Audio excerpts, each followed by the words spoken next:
오늘 본문 신명기 8장 11절부터 20절까지를 저와 여러분이 같이 한 목소리로 함께 봉독하시겠습니다. 내가 오늘 네게 명하는 여호와의 명령과 법도와 규례를 지키지 아니하고 내 하나님 여호와를 잊어버리지 않도록 삼갈지어다. 내가 먹어서 배부르고 아름다운 집을 짓고 거주하게 되며 또 내 소와 양이 번성하며 내 은금이 증식되며 내 소유가 다 풍부하게 될 때에 내 마음이 교만하여 내 하나님 여호와를 잊어버릴까 염려하노라. 여호와는 너를 애굽 땅 종되었던 집에서 이끌어내시고 너를 인도하여 그 광대하고 위험한 광야 곧 불뱀과 전갈이 있고 물이 없는 간조한 땅을 지나게 하셨으며 또 너를 위하여 단단한 반석에서 물을 내셨으며 내 조상들도 알지 못하던 만나를 광야에서 네게 먹이셨나니 이는 다 너를 낮추시며 너를 시험하사 마침내 네게 복을 주려 하심이었느니라. 그러나 네가 마음에 이르기를 내 능력과 내 손의 힘으로 내가 이 재물을 얻었다 말할 것이라. 내 하나님 여호와를 기억하라. 그가 내게 재물 얻을 능력을 주셨습니다. 이같이 하심은 내 조상들에게 맹세하신 언약을 오늘과 같이 이루려 하심이니라. 내가 만일 내 하나님 여호와를 잊어버리고 다른 신들을 따라 그들을 섬기며 그들에게 절하면 내가 너희에게 증거하노니 너희가 반드시 멸망할 것이라. 여호와 앞에서 너희 앞에서 멸망시키신 민족들같이 너희도 멸망하리니 이는 너희가 너희 하나님 여호와의 소리를 청종하지 아니함이니라. 아멘. 기도하시겠습니다. 하나님, 우리들의 삶의 모든 여정, 모든 과정 속에서 하나님을 신뢰하고 감사하며 하나님께서 주신 은혜를 기뻐하고 만족하고 자족하는 심령으로 살아갈 수 있게 하시고, 우리가 결과만이 아니라 최종적인 마지막에서가 아니라 우리가 주님을 섬기며 살아가는 일상과 삶의 현실, 지금 여기에서부터 그 하나님을 기뻐하고 즐거워하며 그 은혜를 만끽할 수 있게 하여 주시옵소서. 모든 말씀 예수님의 이름으로 기도드립니다.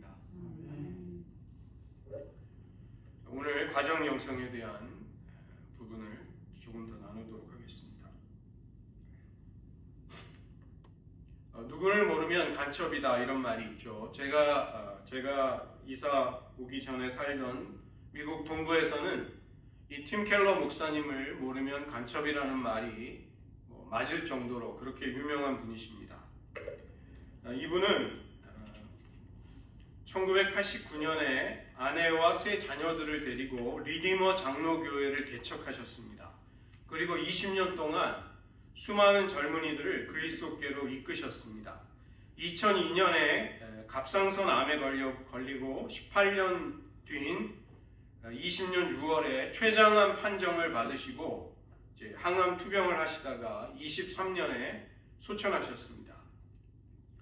이분이 2020년 4월 그 췌장암 선고를 받기 전에 한 언론 매체와 인터뷰를 하실 때 그때 그분이 두려움의 시대에 필요한 희망이라는 책을 쓰고 계셨습니다. 그 당시, 그러니까 2020년 6월 그분이 70세 되던 해에 췌장암 4기 판정을 받으시게 됩니다. 인터뷰를 하실 때 우리가 아주 빨리 죽을 수 있다는 사실을 알게 되면 우리가 기본적으로 사실은 죽음을 부정하면서 살고 있다는 것을 깨달을 수 있습니다. 이런 이야기를 하십니다. 갑자기 그런 일이 닥치면 나에게 그런 일에 대한 믿음이 있는가? 예수님의 부활이 실제로 일어났고 나도 예수님을 믿고 죽을 때 그 부활을 진정으로 알고 경험할 수 있을까를 반문해 봐야 한다. 그래서 이분이 자기가 지금 부활에 관한 책을 쓰고 있지만 사실은 내가 자신이 죽을 것에 대해서 자기가 반 정도밖에는 믿으면서 살고 있지 못했다는 것을 깨달으셨다, 이런 이야기를 합니다. 그렇기 때문에 내가 부활에 대해서도 반밖에 믿고 있지 않았습니다, 이런 이야기를 하십니다. 지식적으로 알고 믿는 차원이 아니라 마음속 심령의 깊은 곳에서 진정으로 그것을 믿는가의 문제로 자기를 본 것입니다. 항암 치료를 받는 동안에 이 팀 켈러 목사님은 예수님의 부활에 관한 역사적인 증거들을 다시 한번 들여다보시고 신앙의 근본을 확고히 아는 작업을 해나가셨습니다. 기도와 성경에 몰두하면서 성령님을 향해 자신의 마음을 현실로, 생생한 현실로 만들어 주시기를 간청했다고 고백하셨습니다. 죽음 앞에 선 한 목사의 진솔한 고백, 우리에게 울림을 주죠. 그분은 대부분의 사람들이 죽음을 거부하면서 살고 있다, 그것을 지적하셨습니다. 우리가 반드시 죽는다는 사실을, 이 영적인 현실을 직시할 수 있을 때 이 땅에서의 시간을 바라보는 우리의 시각이 달라질 수 있다는 것입니다. 부활의 진정한 능력, 그것을 향해 우리의 마음이 활짝 열릴 수 있다는 것이죠. 죽음 앞에 섰을 때 이 땅의 것들, 지상의 것들은 덜 중요해진다는 것입니다. 그분의 영광과 하나님의 영광과 은혜의 빛으로 인해서 이 땅의 것들은 점점 어두워져 가는 것을 체험할 수 있다. 직장이나 친구, 사랑하는 사람을 잃어버리는 것과 같은 작은 죽음을 경험하면서 우리는 우리가 장차 들어갈 죽음을 거친 영원한 생명을 연습하게 된다. 이런 이야기를 하신 것입니다. 후배 목회자들에게 어떤 이야기를 남기고 싶습니까? 이렇게 묻자 그분이 대답하셨습니다. 목사들은 성경과 문화를 잘 알고 설교해야 한다. 그리고 또한 목사들은 자신이 구원받은 것에 대해 더 자주 기뻐해야 한다. 저는 이 말이 굉장히 제 마음을 울렸습니다. 이 과정 영성이라는 것은 우리의 내면으로부터 우리의 외부로 나아가는 과정이 되는 것이죠. 우리가 살아가는 이 세상과 문화는 사람들은 기본적으로 선하고 사람들이 갖게 되는 그들의 내적인 문제는 환경의 결과일 뿐이다. 이런 식으로 가르칩니다. 그러나 예수님은 우리가 가진 근본적인 문제들은 우리의 내부, 우리의 마음에서 기인한다. 그 때문에 외적인 방법을 가지고서는 우리의 처한 궁극적인 운명과 상황을 개선할 수 없다고 가르치신 것입니다. 우리가 새로운 존재로 나아간다는 것은 행위를 가지고 되지 않는 것이죠. 그 대신에 하나님이 그리스도를 신뢰하는 사람들의 내면에 주시는 은혜의 선물, 성령을 통해서 이루어지게 되는 것입니다. 그 때문에 거룩함이라는 것은 우리 안에 계신 하나님의 거룩하심, 우리 안에 내주하시는 그리스도의 생명인 것이죠. 이 거룩함은 우리의 내부, 우리의 존재에서부터 우리의 외부를 향해, 우리의 행위를 향해 확산되는 것입니다. 그렇게 살아가고 그렇게 행할 때 우리의 삶은 이제 하나님이 우리에게 의도하시는 그 뜻을 이루어 나갈 수 있게 되는 것이죠. 우리의 내부에 무엇이 있는지를 우리는 살아가면서 드러내고 나타낼 수밖에 없다는 것입니다. 육신에 속한 사람들은 육신의 행위를 하게 되고 성령과 동행하는 사람들은 성령의 열매를 맺게 된다는 것이죠. 그래서 우리의 삶이라는 것은 이 거룩함, 영적인 삶이라는 것은 우리의 내면으로부터 외부를 향해서 흘러나가는 새로운 삶이다. 생명의 흐름이다. 이렇게 보는 것입니다. 예수님은 우리 마음에 이미 천국의 생명을 심어 놓으셨습니다. 그래서 우리가 그분을 알게 될수록, 그분을 사랑할수록 우리의 삶은 영원한 하나님의 나라를 향해 올바른 방향을 잡아갈 수 있게 되는 것이죠. 여기에는 신뢰와 훈련을 통해서 하나님과 인간의 협력, 시너지가 필요합니다. 거룩한 습관이 만들어지면 그것은 성령님의 능력을 우리의 삶에 더욱 힘차게 흘러 들어올 수 있게 만드는 것이죠. 이 교부였던 어거스틴이 그것을 표현하기를 하나님 없이는 우리가 할 수 없고 우리 없이 그분은 하지 않으신다. 우리는 하나님 없이 할 수 없지만 하나님은 할 수 없는 것은 아니라 하나님은 하실 수도 있지만 우리 없이는 하지 않으신다. 이렇게 이야기한 것입니다. 하나님이 주시는 거룩함과 새로운 성품은 우리가 하나님을, 그분을 순종하는 행위를 통해 표현이 되고, 이처럼 은혜와 훈련은 함께 협력하면서 동반해서 함께 나아가게 되는 것이죠. 그 때문에 우리가 주님을 닮아가는 이 영성을 만들어 간다는 것, 이것은 수동적인 태도만이 아니라는 것입니다. 우리가 윤리적으로 선하게 살려는 노력을 하는 문제가 아니다. 이것은 하나님이 은혜롭게 우리를 주도해 가실 때, 우리를 이끌어 가실 때 어떻게 우리가 계속해서 마음을 열고 응답해 나가고 반응해 나가는가의 문제라는 것입니다. 사랑하는 자들아, 만일 우리 마음이 우리를 책망할 것이 없으면 하나님 앞에서 담대함을 얻는다. 사도 요한이 요한일서 3장 21절에서 말씀하는 것이죠. 시편 기자도 시편 139편에서 하나님께 우리의 마음을 살펴주시기를, 우리 안에 어떤 악한 행위가 있는지를 보시고 영원한 길로 우리를 인도해 달라는 기도를 드리고 있는 것입니다.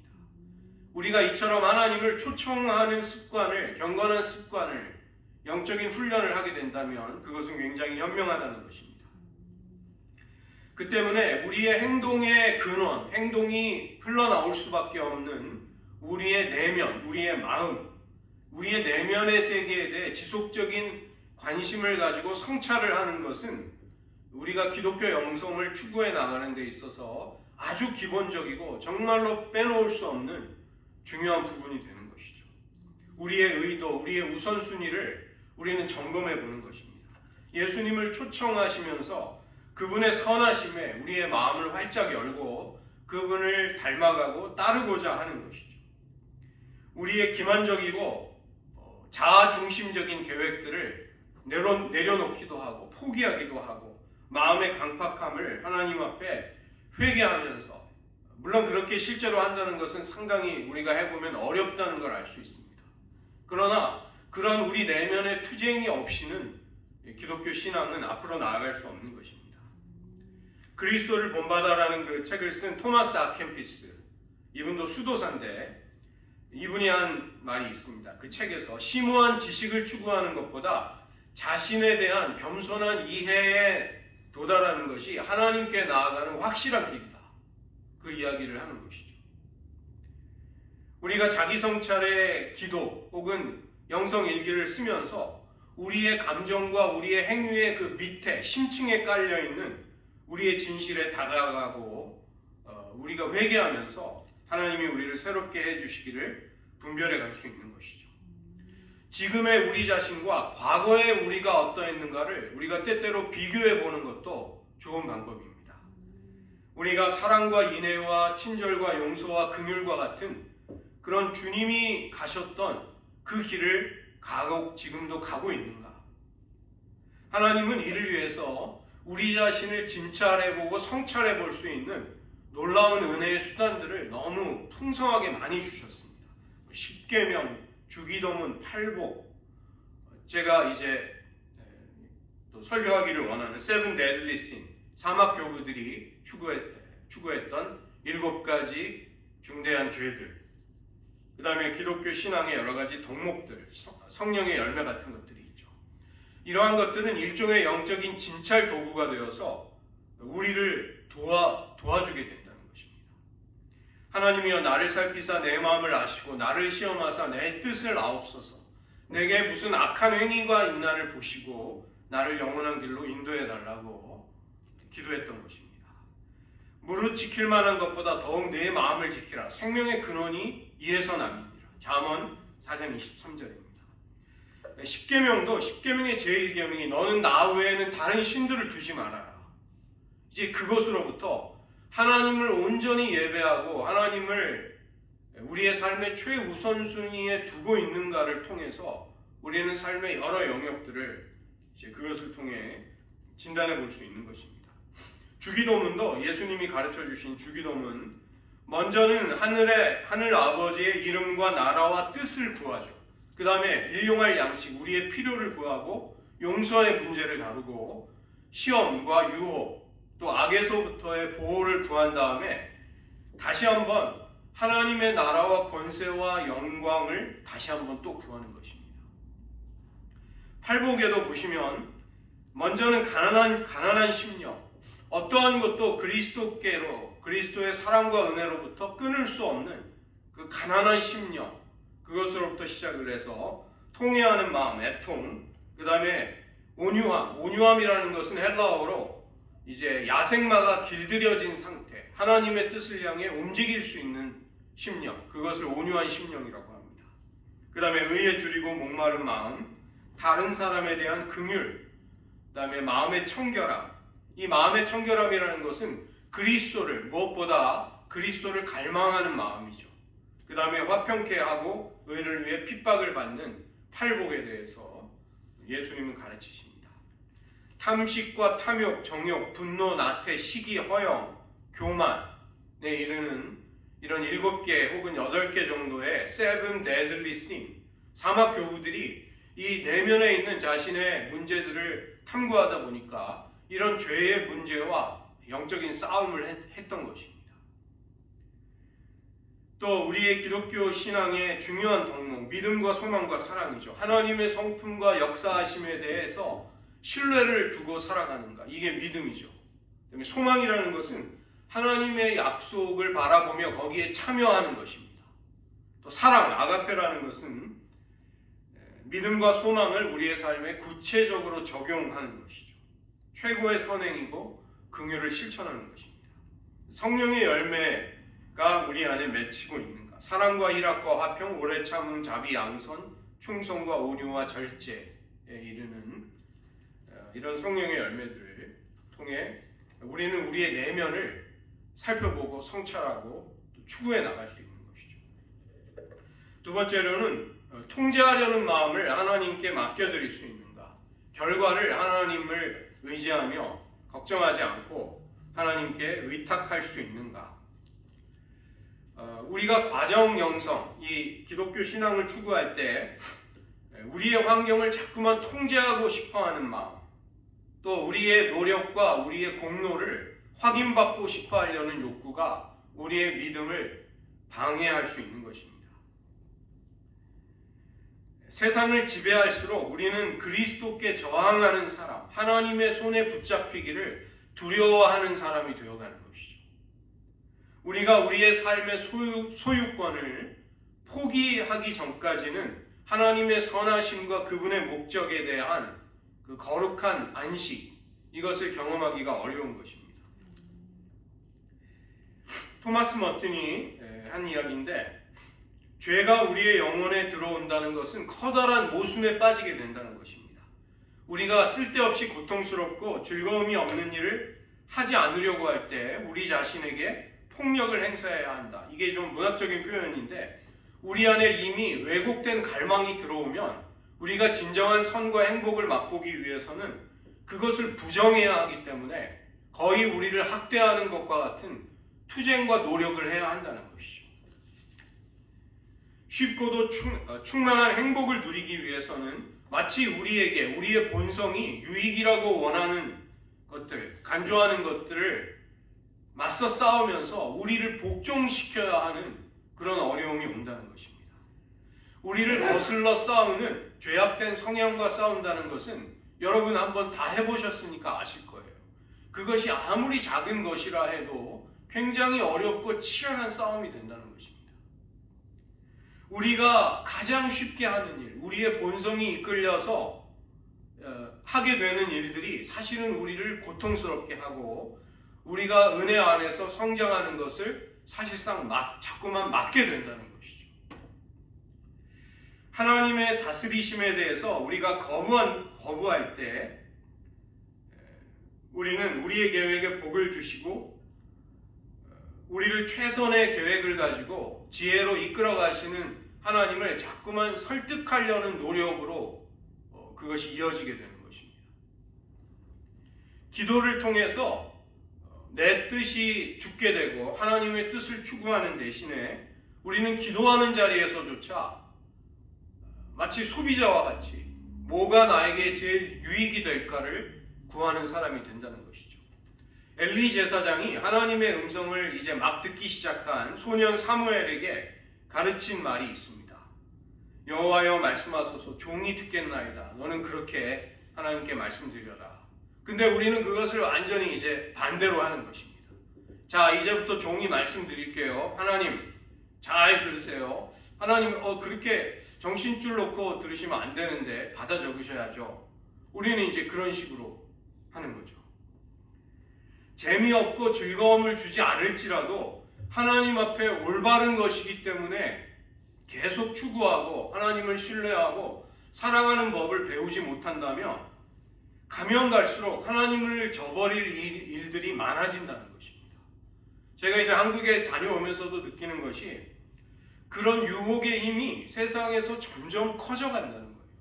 우리의 마음은 그런 유혹 앞에 그런 아주 안 좋은 영향력에 점점 더 노출되는 가운데 신앙생활을 할 수밖에 없는 것입니다. 영혼의 어두운 밤 한가운데서도 하나님을 노래할 수 있는가? 욥기 35장 10절을 보면 욥이 하나님을 밤에 노래를 주시는 이가 어디 계시냐? 그 욥이 그렇게 하나님을 표현하는 것입니다.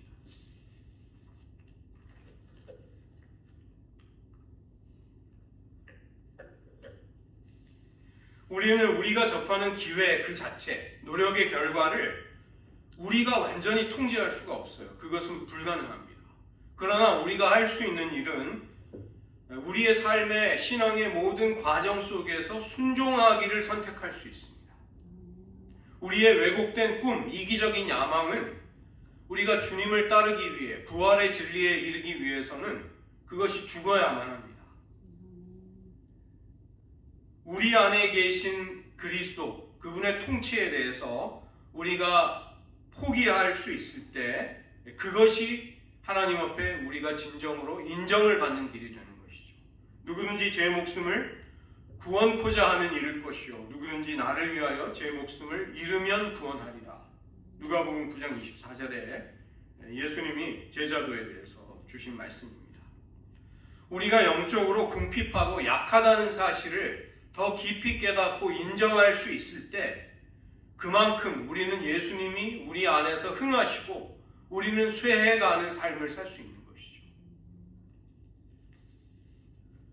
우리가 또 신앙의 과정 속에 머물 수 있는 또 다른 열쇠는 우리의 삶에 무엇이 오든 간에 매일매일을 하나님의 손에서 받아들이기를 배우는 것입니다. 하나님의 성품은 불변하시고 선하시기 때문에 지금은 그렇게 보이지 않아요. 일시적으로는 이게 정말 좋은 것인가 확신이 가지 않을지라도 하나님은 자기 자녀들의 삶에 유익을 주신다는 것입니다. 그분의 뜻이 선하고 온전하시기 때문에 우리가 만나게 되는 시험과 낭망, 실패, 수고와 역경 같은 것들이 영원의 관점에서 볼 때는 하나님의 축복이 임하는 자리가 될 수 있다는 것입니다.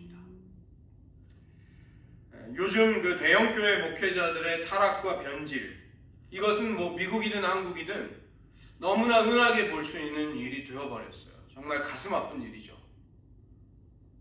제가 의정부 이제 왔다 갔다 하면서 거리를 다녀봤는데 그렇게 대형 교회도 아닌 그냥 작은 교회였는데 교회 앞에 포르쉐가 세워져 있는 거예요. 그래서 이제 이상해가지고 근데 결국 딱 그 자리에 딱 세워져 있더라고요. 그래서 이게 정말 이 동네에서 이게 타고 다니는 차는 아닌 것 같은데 이제 그런 생각이 들었습니다. 제가 그 청년 시절을 보냈을 때 하영조 목사님이 그때 이제 일주일에 3번씩 투석을 하면서 많은 고난을 겪으셨어요. 이제 그러다가 돌아가셨죠. 그런데 사실은 그것은 역설적으로 그분은 그 극심한 고난 속에서 사실은 타락하지 않고 변질되지 않고 자기의 심령을 늘 깨끗하게 하나님 앞에 지킬 수 있는 능력이었던 거예요. 늘 주님을 의식하고 내가 언제든지 주님을 뵈러 갈 수 있다는 그 임재의 의식, 그것을 가지고 사시는 것을 제가 볼 수 있었습니다.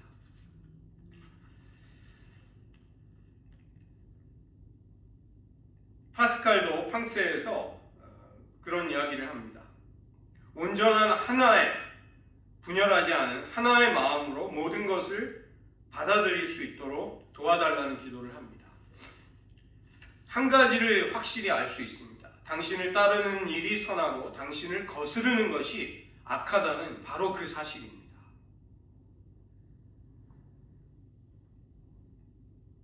이것을 넘어서는 건강이나 질병이든 부요함이나 가난이든 이 세상에 무엇이든 간에 그것이 진정으로 선한지를 나는 알지 못합니다. 이것은 인간과 천사 모두의 지혜보다 더 낫다는 것이죠. 감히 밝히 볼 수 없는 하나님의 섭리 속에 이러한 것들이 감추어져 있다는 것이죠. 그러나 하나님의 은혜로 허락이 된 우리의 오늘, 우리의 현재, 이것은 하나님이 함께 하시기 때문에 우리를 영광스러운 영원한 삶으로 이끌어가고 있다는 것입니다.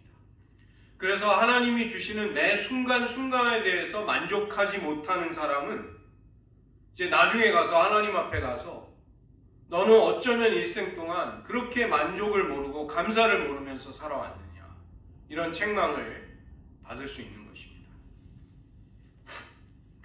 우리가 이 하나님의 뜻을 사랑하는 법을 배우게 될 때 그것을 통해 우리는 우리의 믿음, 우리의 기독교 신앙의 영성을 만들어가는 자원으로 그것을 끌어안을 수 있게 되는 것이죠.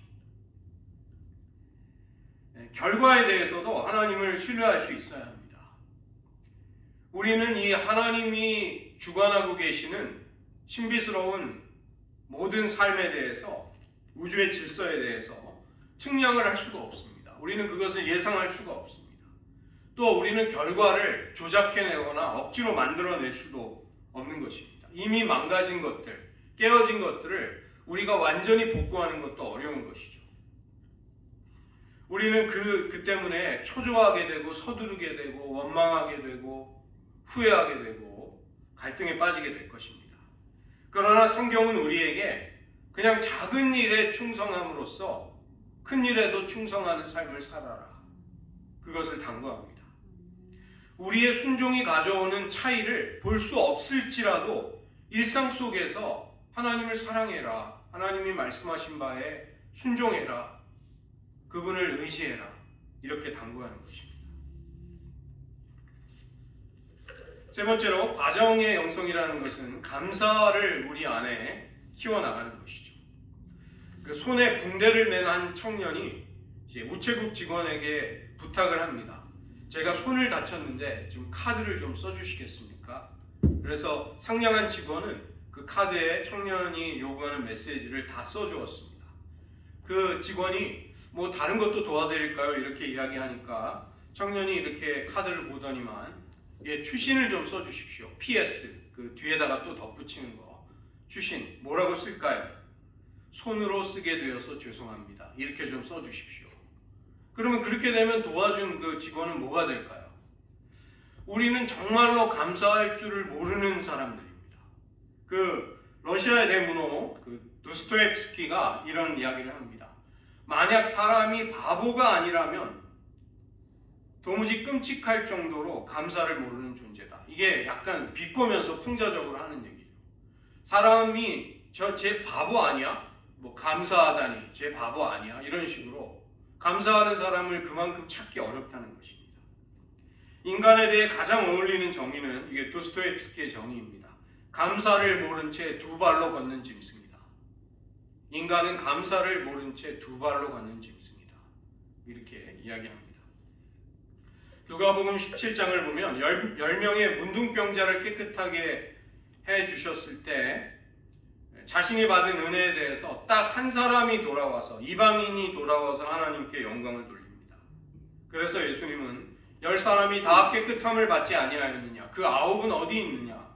이 이방인 외에는 하나님께 영광을 돌리러 돌아온 자가 없느냐? 이렇게 탄식하십니다. 우리의 달력에는 중요한 날을 표시하죠. 그런데 우리는 매일매일을 감사하는 날로 살아가는 대신에 무언가 우리의 소원, 욕망, 바람을 꼭 이루어야 하는 날로 표시를 할 때가 많이 있습니다. 반면에 이스라엘의 달력은 절기가 포함이 되어 있는 것이죠. 그래서 시시때때로 하나님의 공급하심, 하나님의 구원을 자꾸만 상기시켜주는 그런 달력을 사용하는 것입니다. 그러나 그들은 감사를 이제 잊어버리게 됩니다. 저희가 오래지 않아 그 행사를 잊어버리고 주의 많은 인자하심을 기억하지 않았다. 시편 106편이 이야기하는 것이죠. 호세아 13장 6절도 보면 저희가 먹이운 대로 배부르며 배부름으로 마음이 교만하여 이로 인하여 나를 잊었느니라. 우리가 태평하고 평온한 세월을 살아가면 이런 번영은, 이런 안락함은 내가 만든 것이지, 내 힘으로 이루어낸 것이지, 이렇게 생각하는 경향이 있는 것이죠. 이것이 우리를 교만에 빠뜨리고 그런 교만은 결국은 하나님을 잊어버리게 만든다는 것입니다. 이런 영적인 건망증은 우리를 배은망덕하는, 하나님의 은혜를 까맣게 잊고 배은망덕하는 그런 사람들로 만드는 것입니다. 예전에 가난한 시절 뜨겁게 예배드렸습니다. 예배당이 차고 넘쳤습니다. 축복을 받게 되자, 가족마다 자가용을 가지게 되자 주일날은 놀러가는 날이 됐습니다. 수세기 전에 모세는 이스라엘 백성들에게, 오늘 본문입니다, 약속의 땅에서 축복을 누리기 시작하면 너희들이 하나님을 망각하게 될 것이다, 그 유혹에 대해서 경고하고 있습니다. 두렵건대 내 마음이 교만하여 내 하나님 여호와를 잊어버릴까 하노라. 두렵건대 내가 내 마음에 이르기를 내 능과 내 손의 힘으로 내가 이 재물을 얻었다 할까 하노라. 그래서 이런 영적인 독에 대한 해독제가 18절입니다. 내 하나님 여호와를 기억하라. 그가 내게 재물 얻을 능을 주셨습니다. 이같이 하심은 내 열조에게 맹세하신 언약을 오늘과 같이 이루려 하십니다. 하나님은 이스라엘의 열조, 족장들과 약속한 그 언약을 이루기 위해서 너희들에게 복을 주셨다, 번영을 주셨다. 이걸 잊지 말아라. 그러나 우리가 이 하나님의 은혜를 자꾸만 잊어버린다는 것은 우리가 타락했다는 증거입니다. 그렇기 때문에 하나님의 은혜를 자꾸만 기억하고 감사하는 것을 우리는 훈련으로 삼아야 한다는 것입니다. 의식적으로 선택해야 한다는 것이죠. 이제 저는 그렇게 못하는데 제 아내는 감사 노트를 쓰더라고요. 1년 내내. 그래서 몇 년치 제가 이제 뭘 감사했는지는 보지 않습니다. 프라이버시기 때문에. 그렇지만 짧은 몇 문장으로 이렇게 감사를 매일 한 문장씩, 한두 문장씩 이렇게 짧게 적고 있습니다. 이제 그런 것도 좋은 훈련이죠. 감사 노트 쓰는 거. 우리의 감사가 즉흥적이고 한순간에 하는 감사에 그치게 된다면 우리는 하나님이 행하신 바를 점점 잊어버리게 되고 어느덧 우리가 누리는 은혜의 선함을 당연시 하게 될 것입니다. 하나님께 대한 반항은 무신론자가 불끈 쥔 주먹에서 비롯되는 것이 아니라 감사해야 할 때 감사합니다라고 말하기를 꺼려하는 인간의 스스로 만족하는 마음에서 비롯된다. 이런 이야기를 한 사람이 있습니다. 내게 있는 것 중에 받지 않은 것이 무엇이뇨? 내가 받았은즉 어찌하여 받지 아니한 것 같이 자랑하느뇨? 고린도전서 4장 7절입니다. 우리의 건강과 지식과 능력, 우리가 살아갈 수 있다는 것, 우리에게 허락된 이 인생이라는 기회, 다 우리가 스스로 만들어낸 것이 아니고 선물입니다. 그러나 한 주간 동안 매 순간 하나님께 전적으로 우리가 이처럼 의존하고 있다는 사실을 깊이 깨닫고 살아가는 사람은 또 드문 것입니다. 그렇게 될 때, 이 은혜를 잊어버리게 될 때 두 가지의 극단에 빠지게 되는 것이죠. 하나는 주제넘은 생각을 하는 것입니다. 우리의 뜻대로 무언가 일이 되어갈 때 경박하게 그거 내가 한 거다, 이제 그런 식으로 또 하나님을 향해서도 형식적으로 건성건성 대하는 것이죠. 또 다른 극단은 힘겨운 환경이 찾아올 때 분노와 괴로운 쓰라린 심정을 품는 것입니다. 마음에 독이 생기는 것이죠. 왜 나는 다른 사람과 다르게 나의 인생은 풀리지 않느냐? 의아해하고 중얼거리고 불평하고 원망하고 운이 나빠서 불행이나 또 여러 가지 탓을 하는 것입니다. 이것은 하나님의 공급과 돌보심에 대한 불만족으로 흐르게 되는 것이죠. 만족과 감사가 결핍하게 되면 그것이 어디에서 나오는가? 주님이 우리에게 무엇을 행하시는지를 전혀 상관하지 않고 내 스스로가 나의 삶의 만족을 자꾸만 찾아보면서 살아갈 때 이제 그런 감사의 결핍이 생기게 됩니다. 우리는 감사하면서 동시에 불평할 수는 없는 것이죠. 감사한다는 것은 우리가 받은 영적이고 온갖 물질적이고 모든 인생의 축복들을 기억하면서 또 심지어 그것이 우리의 마음속에 원하던 것과 다를지라도 사랑의 주님이 허락해 주신 것이다. 이렇게 만족하는 것입니다. 그래서 우리가 의식적으로 감사를 훈련해야 하고 선택해야 하는 것이죠. 그렇게 될 때 우리는 감사가 보다 자연스럽게 흘러나올 수 있게 됩니다.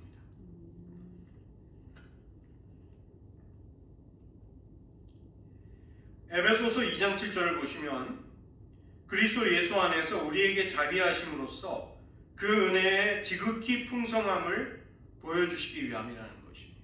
하나님이 우리를 위해 어떤 일을 행하시는가? 그분의 은혜의 지극히 엄청난 그 풍성함을 우리에게 나타내고 보여주시기 위해서 그분은 우리를 위해 여러 가지 일들을 하신다는 것이죠.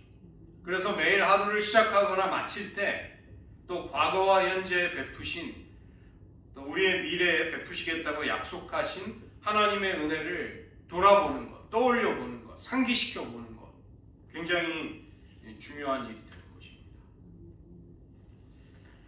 C.S. 루이스가 쓴 스크류테이프의 편지에서 그 인간을 유혹하는데 노련하고 경험이 많은 삼촌 스크류테이프가 조카 웜우드라는 그 마귀에게 써보내는 조언이 있습니다. 거기에 보면 인간들은 항상 현재보다는 미래에 살고 있는 경향이 있다는 걸 이야기합니다. 하나님이 우리에게 주신 모든 좋은 선물을 우리는 지금 감사하고 누려야 하는데 미래라는 재단을 쌓기 위한 연료로 그것을 소비하고 있다. 이렇게 통찰하고 있는 것이죠. 우리에게 앞으로 올 날이 뭔가 부족한 무언가가 채워진다면 나는 행복할 것이다. 이런저런 것을 내가 가지게 된다면 나는 만족하게 될 것이다. 이렇게 우리는 생각하며 살아가는 것이죠. 그러나 그러한 것을 얻기도 힘들고 그러한 것들을 얻었다 할지라도 약속된 만족은 우리에게 오지 않는 것입니다. 더구나 우리들 대부분은 우리가 정확히 무엇을 원하는지도 잘 알지 못한 채로 그것을 헤아려 보지 못한 채로 정말 삶을 살아가는 것이죠. 우리는 다만 난 지금 무엇이 부족해, 무엇이 결핍되어 있어. 자꾸만 그것만을 떠올리기 쉬운 것입니다. 그래서 불만족 속에 빠져서 신기루와 같은 잡아도 손에 닿지 않는 파랑새와 같은 행복을 추구하려고 하는 것이죠. 우리 곁에 있는 우물에서 생수를 마시지 못한다면 생수를 얻을 길이 없습니다. 예수님은 사마리아 여인에게 나를 믿는 자는 내 속에서 영생하도록 솟아나는 샘물이 터져나올 것을 약속하십니다. 초막절날 내 배에서 생수의 강이 흘러나리라. 너의 배라는 것은 우리의 내면에서부터 생수의 강, 성령의 역사, 성령이 주시는 기쁨 이것이 터져나온다는 것이죠.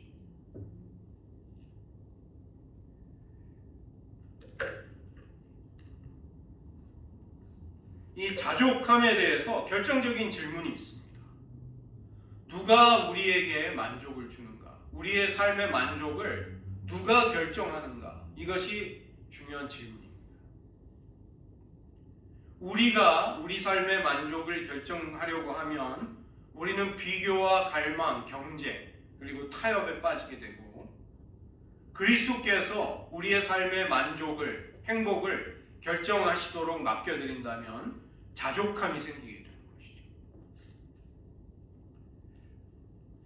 오늘날 SNS를 보면 사람들은 아침마다 인스타를 켜고 페이스북을 켜서 남들이 누리는 행복, 남들이 누리는 럭셔리한 삶을 동경합니다. 그리고 바로 자신의 초라함을 떠올리는 것이죠. SNS의 엄청난 폐해입니다. 비교는 탐욕을 낳고 나보다 더 많이 가진 이웃을 사랑하기보다는 그들이 가진 것을 사랑하는 우리가 되는 것이죠. 탐욕은 경쟁의 영을 낳게 됩니다. 제가 한국에 가보니까 왜 풍요 속에 자라난 젊은 세대가 이렇게 힘들어할까? 그들은 그들 나름대로 얼마 안 되는 그 좁은, 얼마 남지 않은 좁은 기회, 특권, 가장 좋은 것들을 놓고 치열하게 살고 있어요. 그래서 우리 그들의 그 지금 MZ세대, 이전 세대들, 부모님, 할아버님 세대들보다 그들의 삶은 어찌 보면 물질적으로는 분명히 더 풍요한데 그렇게 마음의 여유는 없는 것 같아요. 행복하지는 않은 것 같아요. 마땅히 가져야 한다고 생각하는 한정된 것을 놓고 경쟁을 벌이는 우리들을 발견하는 것입니다. 경쟁을 통해서 너를 입증해라. 네가 가치 있다는 것을 나타내 보여라. 이렇게 요구하는 것이죠. 이것은 우리의 인격과 양심을 버리라는 유혹으로 이어지는 것입니다. 내가 원하는 것을 충분히 얻지 못할 때 이익이 되는 것을 얻을 수만 있다면 우리는 신념이건 양심이건 다 내버릴 수 있는 자꾸만 그런 사람들이 되는 것입니다. 지금 이란의 독재자 하메네이가 너무나도 절박해서 거리로 나와 시위를 하는 시민들을 향해서 이란 혁명 수비대 군인들에게 발포하라는 명령을 내렸습니다. 지금 인터넷이 차단되어 있어서 통계는 나오지 않지만 수만 명의 시민들이 죽었다고 해요. 자신의 권력을 위해서라면 무엇도 할 수 있는 게, 어떤 일이든지 할 수 있는 것이 인간인 것이죠. 그렇게 될 때 우리는 지름길을 찾게 되고 속이거나 혹은 사람들을 도구로 이용하는 그런 인생을 살게 되는 것입니다. 그러나 우리 삶의 만족을 예수님이 결정하시도록 주님을 받아들일 수 있을 때 우리는 자족하는 비결을 발견하게 됩니다. 다른 사람과 나를 비교하는 대신에 주님 한 분만이 우리에게 가장 선한 것을 알고 계시고 영원한 것을 얻을 수 있도록 우리를 사랑하고 우리를 이끌고 가신다는 것을 확신하면서 살아갈 수 있게 되는 것이죠. 우리의 삶이 남들에게 어떻게 보일까를 신경 쓰기보다 우리의 소망을 하나님의 성품에 걸고 우리는 하나님을 기쁘시게 해드리고자 살아갈 수 있게 되는 것입니다. 빌립보서는 사도 바울이 감옥에서 쓴 옥중서신입니다. 내가 궁핍함으로 말하는 것이 아니라 어떤 형편에든지 내가 자족하기를 배웠노니 내가 비천에 처할 줄도 알고 풍부에 처할 줄도 알아. 모든 일에 배부르며 배고픔과 풍부와 궁핍에도 일처의 비결을 배웠노라. 사도 바울이 배운 이 일체의 비결, 어떠한 삶의 환경 속에서도 나는 자족하고 기뻐하고 만족하고 평안을 누리고 주님과 연합해서 살아가는 그 삶의 능력을, 그 비밀을 나는 깨달았다. 그 이야기를 하는 것이죠. 너희들도 이 은혜를 알기를 원한다. 자족하다는 것은 모든 것을 가지는 것에서 오는 것이 아니라 하나님이 주셔서 가지고 있는 모든 것에 만족할 수 있을 때 오는 것입니다. 디모데에게도 디모데전서 6장 7절과 8절에서 우리가 세상에 아무것도 가지고 온 것이 없음에 또한 아무것도 가지고 가지 못하리니 우리가 먹을 것과 입을 것이 있은즉 족한 줄로 알지어다. 믿음의 아들 디모데에게 해준 목회서신이죠. 하나님이 우리를 아무것도 아닌 존재로 낮추실지라도 하나님은 우리의 환경을 결정하실 권리가 그분에게 있다. 바울은 그것을 인정할 수 있었던 것입니다. 바울의 자족함은 그가 얼마나 많이 가졌는가가 아니라 하나님이 그를 소유하고 계신다는 사실에서 오는 것이죠. 나는 하나님의 소유로구나.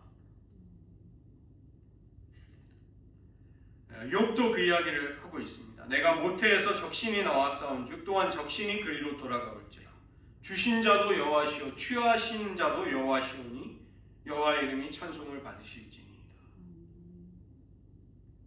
주시기도 취하시기도 하는 분이 하나님이시다.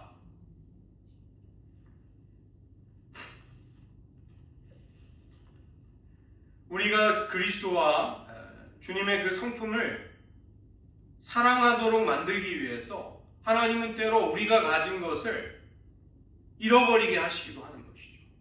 우리가 가진 것을 어떻게 보면 앗아가 버리는 것과 같은 때, 그런 시간, 그런 고통, 이것을 때로는 허락하시기도 하십니다. 그렇지만 어떠한 가운데 있을지라도 내가 그리스도 안에 있다는 것이 우리를 확신 있게 해주고 긍지 있는, 자긍심이 있는 존재로 만드는 것이죠. 교만함과는 다른 것입니다. 내게 능력 주시는 자 안에서 내가 모든 것을 할 수 있다. 베드로 사도도 그의 신기한 능력으로 생명과 경건에 속한 모든 것을 우리에게 주셨다. 하나님이 우리에게 모든 것을 허락해 주셨다. 우리가 무슨 일이든지 우리에게서 난 것 같이 생각하여 스스로 만족할 것이 아니니 우리의 만족은 오직 하나님께로부터 나느니라. 만족의 기준이 우리에게 있다는 것은 어리석은 것입니다. 우리가 우리 자신을 가지고 우리를 판단한다는 것은 어리석은 것이죠. 그리스도 안에서 이미 우리가 얼마나 많은 것을 가지고 있는가, 이것을 깨달을 수 있을 때 우리는 자족할 수 있게 됩니다. 그 때문에 우리는 우리 주변의 사람들을 경쟁의 대상, 나를 피해주고 불편하게 만드는 사람이 아니라 긍휼의 대상으로 볼 수 있게 만드는 것이죠. 내 필요가 이미 하나님의 사랑과 공급 속에 채워져 있기 때문에 다른 사람을 섬기고 싶은 여유가 생기는 것입니다. 제가 비행기를 타고 왔는데 안내 방송에 그런 문구가 있습니다. 여러분 비상시에 이거 산소 밸브가 나오는데 먼저 여러분이 쓰시고 옆에 사람을 도와주십시오. 그 이야기가 나옵니다. 자기가 산소 마스크를 쓰지 않으면 자기를 돌볼 수 없는 것이죠.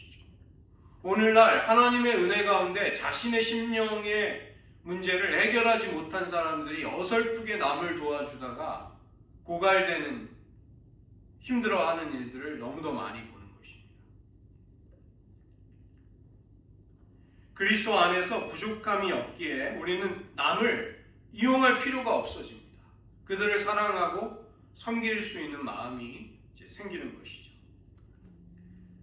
그리고 타협을 한다든가 변절하는 대신에 주님의 인격, 주님의 마음, 주님의 성품을 담고 싶으니까 나는 그 길로 가야겠다. 세상이 다 그 길로 갈지라도 나는 예수님을 따르고 나는 주님을 닮기를 원한다.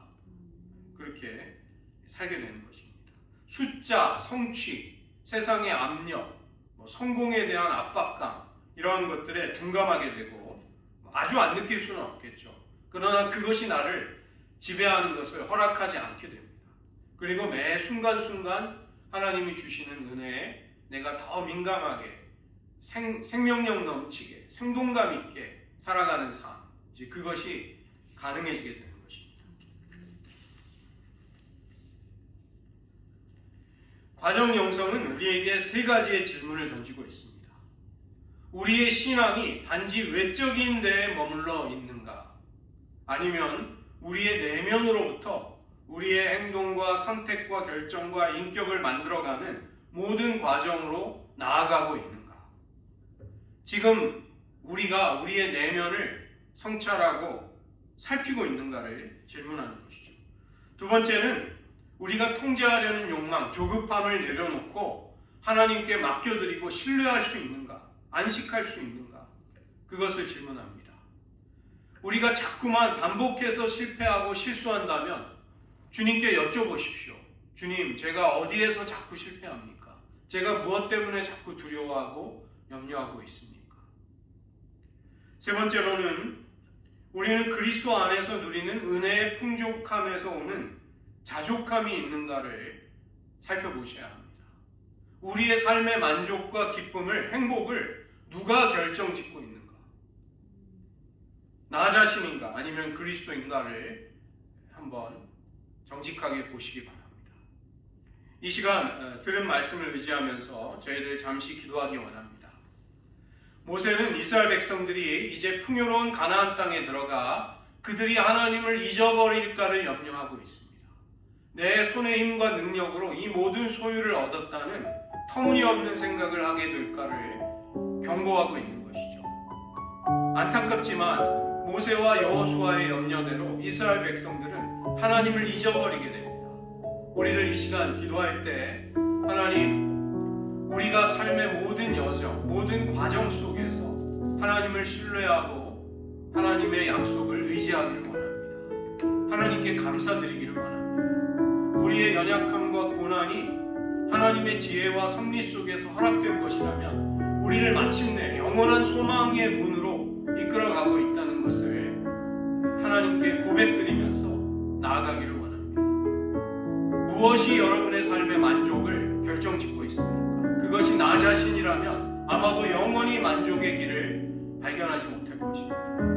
또 다른 염려와 근심이, 고통이 우리를 떠나지 않을 것입니다. 이제 우리의 행복을, 그것을 주님이 결정해 주십시오. 나의 심령의 만족을 하나님께 맡겨드리겠습니다. 하나님 결정해 주십시오. 이 기도 이 시간 한번 같이 드리시겠습니다.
모세가 우려하고 여호수아가 경고했던 대로 이스라엘 백성들은 풍요의 땅 가나안에 들어가 하나님을 잊어버리며 자신의 소유가, 그들이 누리는 행복이 자신의 손의 힘과 능력으로 얻었다는 정말 어처구니 없는 어리석음 속에 빠지는 것을 저희들 말씀 속에 보게 됩니다. 하나님, 그들의 모습은 사실은 우리들의 모습이기도 합니다. 우리들 얼마나 자주 하나님의 은혜와 사랑을 잊어버린 채로 살아가고 있는지요. 그리스도 안에서 하나님이 이미 허락하신 은혜의 부요함과 풍성함을 모르기에 우리의 마음은 끝없는 갈망과 결코 채워지지 않는 욕구 불만에 또 염려와 근심에 사로잡혀 있습니다. 하나님, 우리를 긍휼히 여겨주시옵소서. 우리가 영혼의 캄캄한 밤을 만날지라도 그 한밤중에도 우리를 노래하게 하시는 하나님이심을 신뢰하며 하나님만을 바라볼 수 있게 하여 주시옵소서. 우리가 의지적으로 감사를 선택하며 하나님께서 우리에게 베푸신 은혜의 부요함을 발견해 나갈 수 있는 영적인 눈을 하나님 열어주시옵소서. 하나님께서 이미 그리스도 안에서 베푸시고 그리스도께서 우리 안에 생명으로 살아가시기에 우리가 지금 현재 이 자리에서 누리고 있는 그 은혜의 부요함에 눈을 떠서 자족하며 기뻐하며 감사하며 어떠한 처지와 환경에서든 일체의 비결을 배웠던 사도 바울과 같이 우리의 심령이 하나님의 은혜를 언제든 누리며 기뻐하며 살아갈 수 있게 하여 주시옵소서. 모든 말씀 예수님의 이름으로 기도드립니다.